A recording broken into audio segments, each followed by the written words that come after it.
So as you already know, this talk will talk about the medieval female monstrosity in especially Middle English romances, which I'm currently studying. It's part of my PhD. I focus mostly on medieval maternity, monstrous maternity in the Middle Ages. So you see a lot of mothers in this presentation. Okay, so I thought that it would be nice to sort of divide these monsters into categories, so it will be easier to understand. And I will give you one example of each. And also, me and Katrina also thought it would be interesting to talk about modern interpretations of these female monsters in film and in TV shows today. So, which I'm sure you guys will have seen. So here's the categories that I decided that it would be interesting to talk about today. So we have fairies, we have demons, and we have this enchantress who is sort of like the first figure that we have of the witch, not the witch that we know nowadays. She's sort of a proto witch that we will see in the beginning.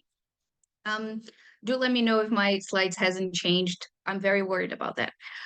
So starting with fairies, I just wanted to share with you this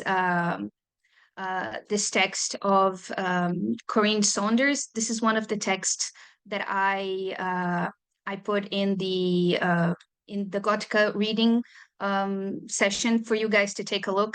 I am quite aware that I sent a few like very lengthy texts, but they're really nice. And like if you have time, Corinne Saunders has this amazing book called Magic and the Supernatural in Medieval English Romance. And she will mention that women enjoy a special relation with the supernatural in romances. For instance, the fairy lady provides a powerful romance type, her magic usually concerned with the feminine domain of love and desire, both fearful and fascinating, and often presented in ambiguous terms. The enchantress may be the fairy mistress, but she may also be the witch wielding the powers of necromancy. So the thing that we need to understand about these female monsters is that they won't necessarily be evil. They won't be something that is they won't just be something to cause horror. Especially in a lot of romances, they're actually very respected women who they will create a justification perhaps for the power found in a land or found in a person. Like I mentioned, I study a lot of mothers. I study a lot of supernatural mothers, and a lot of them are actually the justification for their sons' greatness, which we can talk about. So some of them will have a more evil relation with humans, but a lot of them will actually just be they will be they will move away from Christianity, which becomes a problem in their romances, but they will mostly be respected. So I would like to start talking firstly. Wait, don't know if my okay. So we can start talking about fairies first. So fairies, we whenever we think about fairies, we might remember characters such as Tinkerbell, or maybe the fairies in Midsummer's Night's Dream, and these sort of mischievous little creatures. That's not how medieval audiences would be perceiving fairies, and not how a lot of fairies appear in romances. Um, Again, some of them can be mischievous creatures, but they will have this great power that they will wield in the narrative concerning someone, or concerning who they are trying to help. So fairies is a very different idea than what we usually have. nowadays. However, when thinking about like how modern adaptations are taking the medieval perceptions of fairies and bringing to modern adaptations, I'm seeing a lot nowadays of fays and types of fairies, novels and books appearing, so that we might be seeing a sort of people going back to this medieval mentality of what the fae was. So the first fairy that I would like to introduce you to, the first monster that I would like to talk about, is Melusine. So Melusine is she's a folklore character, but she will be very important in the John Darro's romance called Melusine, or the Noble History of Lusignan. So I will give you just an overview of her story because it is very interesting, and I highly recommend if you haven't read her romance. It's from circa the 1392 to 1394. That's usually when John Darro's wrote the romance and published it. So Melusine is the daughter of a fairy called Presine, who she falls in love with the king of Scotland called Elenus. And she says, I will give you everything that you need. I will give you everything that you want, as long as you promise me that you will never see me, that you won't see me after I give birth. You cannot enter my bedchamber after I have given birth. Elenus agrees, and Prasine gives birth to three daughters. She gives birth to Melusine, to Melior, and Palestine. When she's in her bedchamber, her husband forgets about his promise and enters his wife's room. That, as a fairy, she says that he has broken her promise and now she has to leave. She takes the three daughters and go to live with them in Avalon, in the land of Avalon. When the girls are 15 year old, they learn about their father's treason, and they decide to kill him. They decide to commit patricide. They bury him under a mount, and of course, when their mother finds out what the children have done, she curses the three daughters. Melusine's curse is that every Saturday she will be transformed from the navel down to the body of a serpent. So she cannot be seen by the man that loves her on Saturdays. So Melusine, of course, like her mother, falls in love with a human called Raymondine. This human, she asks him. She says again, "I will give you everything that you need. I will give you everything that you want, as long as you promise not never to see me on a Saturday." And he agrees with it.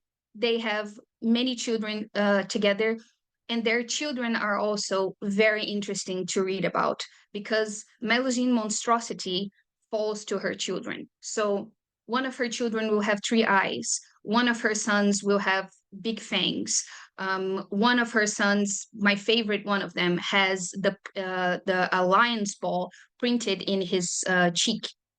So this actually falls into this idea that the breast milk, the breastfeeding, will also be able to pass the powers of a mother to their sons. So because the mother is monstrous, the children will be monstrous as well. So what happens next in the Melusine story is that Raymond gets sort of influenced by someone who says, you don't see your wife on Saturdays, she might be cheating on you, you have to see what she's doing on Saturdays. And Raymond breaks his promise of his wife and sees her bathing in the and sees her bathing in one day on a Saturday. The text is even very clear, says that her tail is splashing water. He gets very ashamed because he broke his promise and doesn't say anything, but he will publicly shame Melusine afterwards because they do give birth to a child, which is essentially he's a little demon baby. And also one of their sons called Geoffrey kills another one of his brothers called Fromont. Fromont is one of their children. He decides to become a monk, and Geoffrey does not agree with it, and he sets fire to a monastery with Fromont inside. This is when Raymond will publicly shame his wife in front of everyone, saying, "You are a monster. Because of your monstrosity, we have given birth to monstrous children." And that leads Melusine falls into a deep state of grief, says she needs to leave. Raymondine then suddenly feels ashamed again, asks for her forgiveness, but she says that she will not, she cannot stay there anymore. So we have a transformation scene in which Melusine becomes this flying creature, and she flies away from Lusignan, she flies away from the castle, and she will only come back to the castle to breastfeed her last two children who are still babies. People say that they can still listen to her cries at night. Sometimes she's a creature that will come to the castle and will just give like this sort of crying noise, a wailing that they can hear, because she will still be very sad about what happens. Raymondine falls into exile, and the romance continues with the story of more of their sons. So that's Melusine's story. We have a fairy who is the daughter of a fairy, and who, let me just see if there's any. Okay, and we have a fairy who is the daughter of a fairy who is also transformed into this another creature when she is betrayed by her husband. So now we can move into demons. So demons are very interesting. They appear a lot in medieval literature. Mostly they are male. We have seen a lot of male demons in literature. For instance, one that is very famous would be Merlin's father. That's a triggering topic, but Merlin's mother was raped by a demon, and this is the justification of why Merlin is so powerful. And we also have a few female demons. They will mostly be male, because they will be the justification for many great characters. So we have, for instance, we have the romance of Alexander the Great. We have Sir Gauthar, we have Sir Degar, we have Merlin. But we also have a female demon who I like very much, who is this lady here called Cassidorian. So Cassidorian is a variation of the mass evading demon. She appears in the romance of Richard's Lion's Heart, the version A. If you know your history, you would know that Richard's Lion's Heart's mother was Eleanor of Aquitaine. And in this romance, she's substituted for Cassidorian, who is this mysterious princess from Antioch who comes to the court. She marries King Henry, and then they have three children. And it's very interesting that this princess, this queen, she never goes to mass. She refuses to take sacrament. She refuses to eat the Eucharist. And she will then again, like the Melusine story, one of the king's earl will say, it's very strange that your wife does not take sacrament, that she does not go to mass. We should force her to take the sacrament, to see the Eucharist. So that is when they force the queen into the church, and she gets transformed as well, like Melusine. She is transformed into this flying creature, which we can assume that is like a dragon. She goes away from the castle, but she brings her daughter with her, which I find it very interesting. She tries to take two of her children, which she has three children. She has Richard, she has John, and she has a daughter. And she tries to take John with her, but like he falls, but she's able to take her daughter. So maybe the monstrosity will only fall into daughters into this romance. I find Caçadorian very interesting.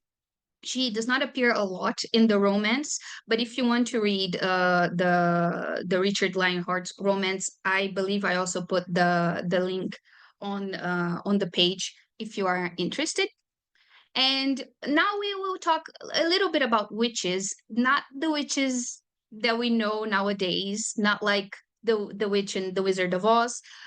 We do have a very made up idea of witches nowadays. That's not probably how medieval audience will have perceived the enchantresses, the sorcerers at this point. So, for instance, we I thought it would be interesting to mention two enchantress, two sorcerers that I find very important and that I find very interesting, who is Vivienne, who is the Lady of the Lake, and Morgan Le Fay, and also the difference between those two, because Vivienne, she has a very motherly type of characteristic. I mean, she is Lancelot's stepmother, and Morgan Le Fay, in some readings, she will be a very revengeful, very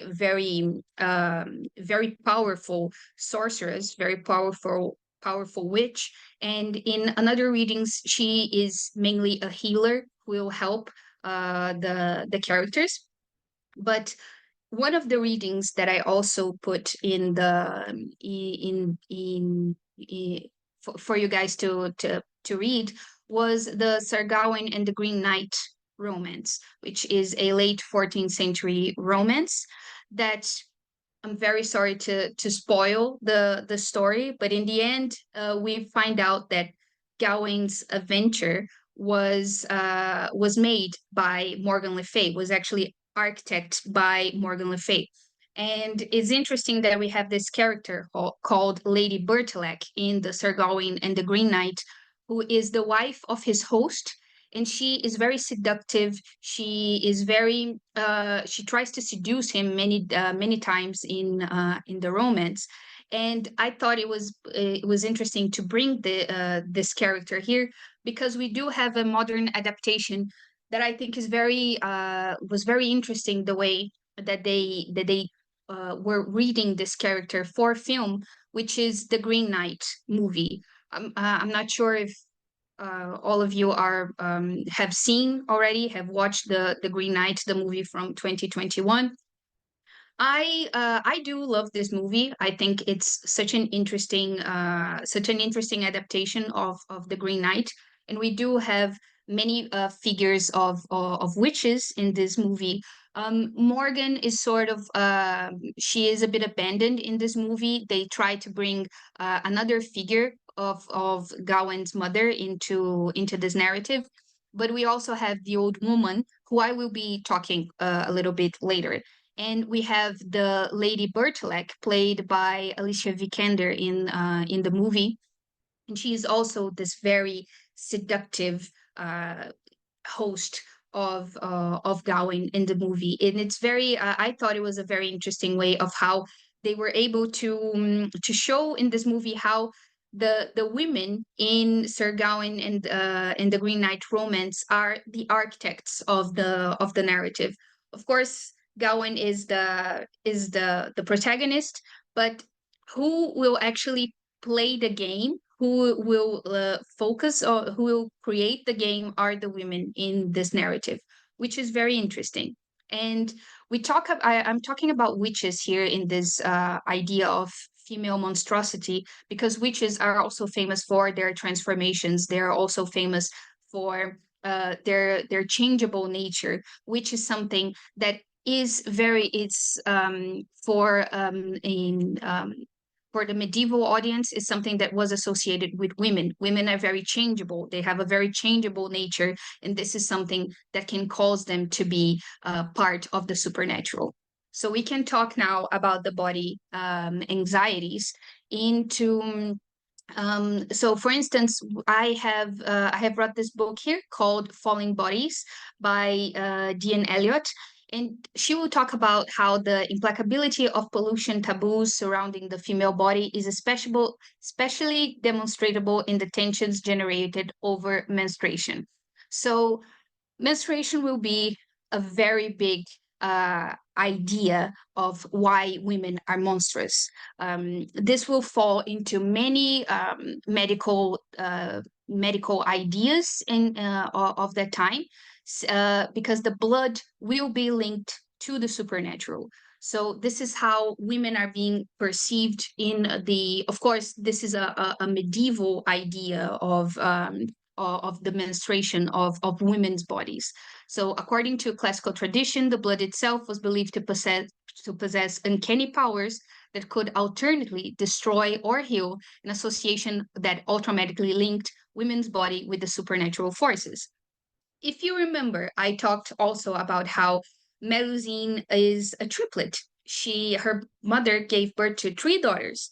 That also would be considered very monstrous in the Middle Ages. Twins, triplets, they, uh, it's an anomaly for the body to produce more than one child, and that could also come from the blood, and that could also come from the milk of that the mother is giving to the child.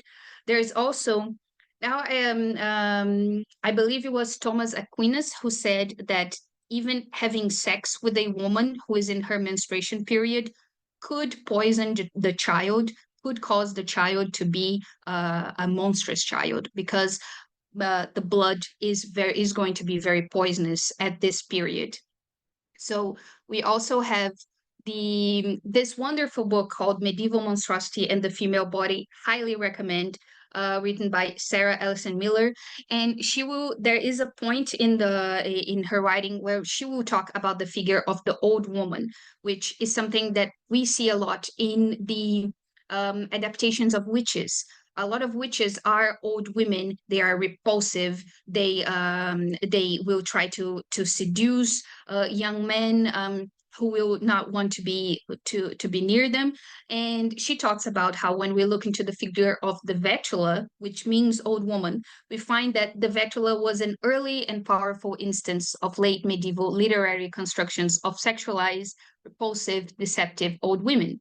We find too that old flesh is not the same as old female flesh, at least not in the late medieval literary tradition of France, England, and Italy, which expressed clear concerns about the destructive powers of old women. This was a trend that intensified between the 14th and the 16th centuries and culminated in the execution of some 60,000 women, most of them old women, on charges of witchcraft. So if we look also to the blood idea, Thomas Aquinas also says that when a woman has her menstruation, that falls into it's out of her body. It's a poison, but is out of her body. When women go through menopause, this blood will be retained inside her body, so she will start to be poisoned from the inside, and this is why she will become monstrous when she becomes old. So is a very a very interesting idea of the female body, and of course the old body, which will just be considered monstrous as the time goes by. So there is no way to escape. If you live through your old age, you will become a monster eventually. So these medical texts, one of them that Sarah Ellison Miller mentions a lot in her text is the Secretis Mullerium, which is translated as the Secrets of Women. The Secrets of Women is this medical text that we'll talk about how all these pollution ideas of women, such as the menstruation, the gestation of all of this, how this can be very harmful for other people. And a lot of these ideas from the Secrets of Women, from this medical text, were actually used and later influenced the Malleus Maleficarum, which is a text that you probably are already aware of, the Hammer of the Witches, which is an inquisitorial text that talks about how to recognize supernatural women. So you can see how they influence each other in their writings. And lastly, I just want to talk about like the powers of horror, which I guess most of you also know the essay on abjection by Julia Kristeva, who talks also, this is a big quote, but she essentially talks about how the polluting objects in the body will fall into two types. They are either excremental or and menstrual. So excremental would be like the decay, infection, disease, corpse, etc. And menstrual those excrement equivalents, they come from outside the body to within. So you are threatened by the outside, and menstrual blood on the other hand, it's a threat that comes from within. So it threatens the relationship between the sexes within a social aggregate, and through internalization, the identity of each sex in the face of sexual difference. So there is this whole idea of menstrual blood polluting you from inside, and this is something that is influenced, this is highly influential to the medieval texts about why women are monsters and how they can be monsters in these literary forms. So I also thought it would be interesting, me and Katrina were talking about this, to see how modern adaptations have taken these medieval ideas and now used in movies, TV shows, etc. For instance, you can have like many other examples. I was thinking about these three. For instance, Melisandre from the Game of Thrones universe, who is very seductive, and she also has a transformation in one of her scenes in the book, in the series. We also have Yennefer of Vanderburg, which from the Witcher universe, and from what I remember, there is a very specific part in her story which talks about her uterus, which talks about her reproductive system and how that is causing her transformation. And we also have Maleficent, who is also very famous in these more modern adaptations. And I'm sure you guys will have more examples to when we think about these monsters nowadays. They're very heavily influenced by the medieval ideas in the of these literatures, that they are very old, far away from us, but they are still very present in our ideas nowadays. And that's it. Hopefully, I did not talk too quickly, too fast. But thank you very much again, Katrina, for the invitation. Thank you very much, Ross, as well, and for the Gothic group, and for everybody to have listened to me talk.